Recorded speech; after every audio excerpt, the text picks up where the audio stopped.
investors demanded nearly $1 million in compensation. All the money that was spent by them. I knew then that those people, they're nothing but gangsters. And there was no way, absolutely no way, I would pay anything to those bandits.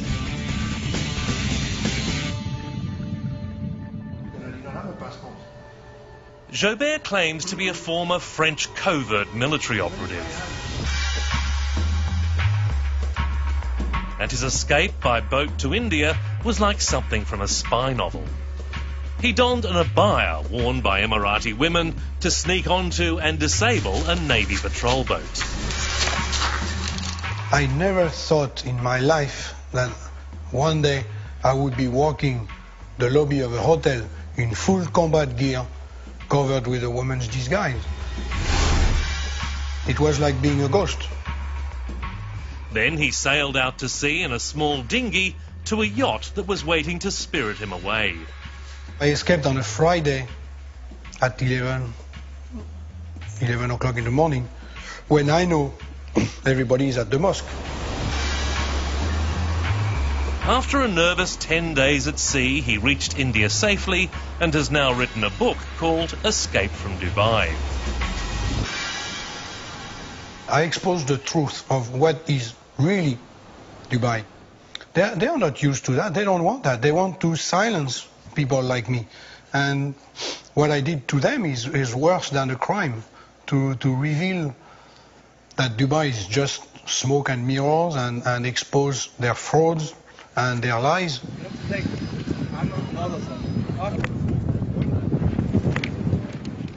Everybody careful, like. Dubai's rich and powerful insist the economy is still riding nicely, thanks to its booming port and its Emirates airline. Rashid Al Habtour's family owns a string of profitable hotels and construction companies. But he concedes Dubai may have gone too far, too fast.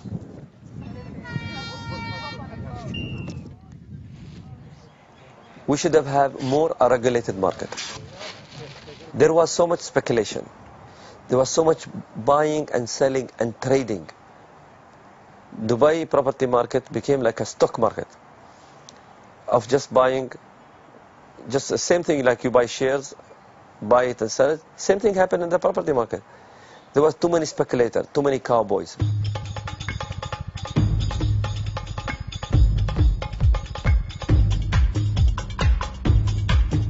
The biggest developer was the state-owned company Dubai World. It not only built on land, it even built on sea, dredging mountains of sand for offshore developments.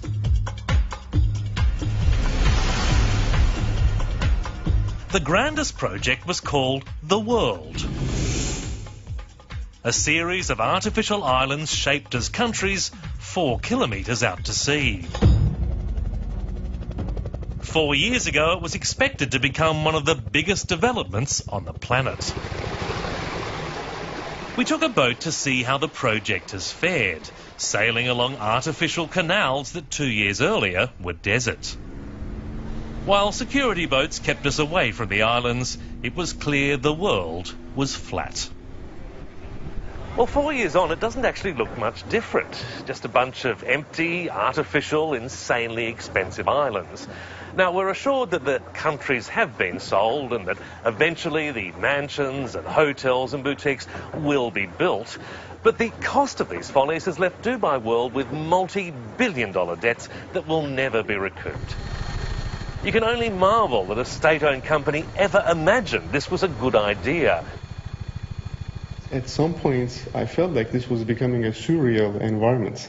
I mean, the signs were there. However, once, I mean, as you are in it, you can't see it. You know, you have to be outside of it. And then, of course, the crash came, just like any sane person would have predicted. And bizarrely huge projects are still coming online. In January, Dubai completed the world's tallest building, a 160-storey tower that's 320 metres higher than its nearest rival. Hello, hello. Thank you. Wow.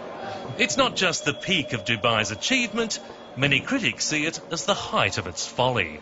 It gives a panoramic view of the empty desert and the abandoned building sites.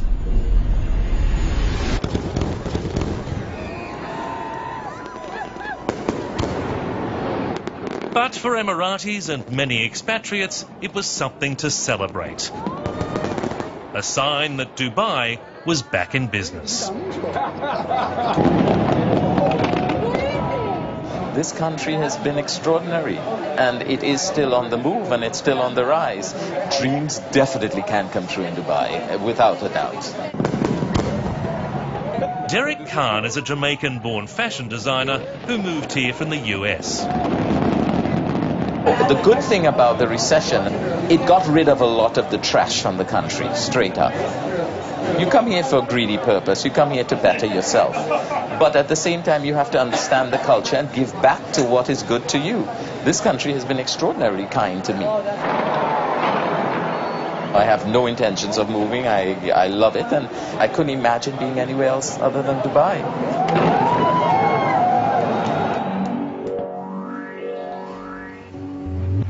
You want to buy it for her?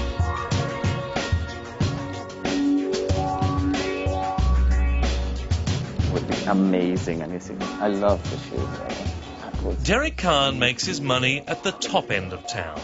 A former stylist for Madonna, he's been adopted by the Emirati elite, despite a checkered past. So that looks perfect on you. He spent 2 years in prison in New York after pawning borrowed jewellery to pay mounting debts.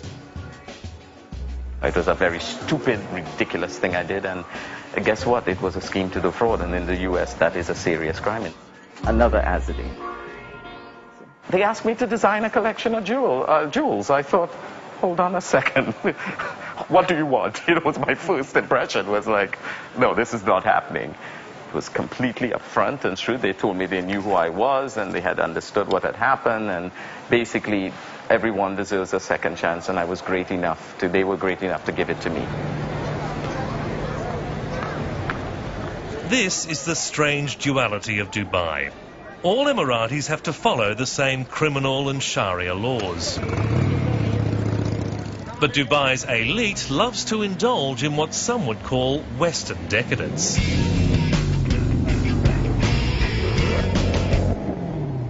And it usually turns a blind eye to what foreign business people do behind closed doors. But when offences are brought to the attention of police, the results can be shocking, as we found during our filming. Just a few days ago, a distraught British woman